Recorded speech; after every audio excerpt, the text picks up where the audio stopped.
তোমার নাম কি? বয়স কত? 5 বছর। কোন মাদ্রাসায় পড়াশোনা করো? কোন মাদ্রাসায়? আমার হাদিস শরীফটা বলো তো।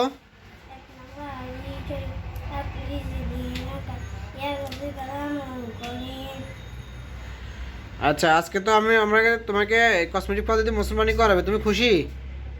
কোনো ধরনের সমস্যা হচ্ছে না তোমার? ব্যথা পাচ্ছ? কোনো সমস্যা নাই তো?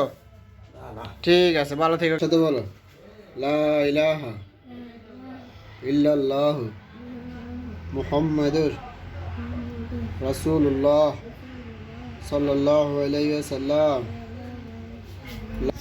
তুমি মুসলমানি শেষ। তুমি কোনো ভয় পাচ্ছ না? কোনো ধরনের ভয় হচ্ছে? আচ্ছা, আমরা তোমাকে কসমেটিক পদ্ধতিতে মুসলমানি করাইলাম, ঠিক আছে? কোনো ধরনের রক্তপাত হচ্ছে না। তুমি প্রতিদিন গোসল করতে পারবা, ফ্যান পরিধান করে হাঁটাচলা করতে পারবা স্বাভাবিকভাবে।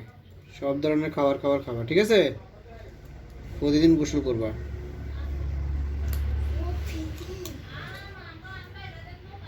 আর 3 দিন পর আসলে তোমার ডিভাইসটা রিমুভ করে দেবো, ঠিক আছে?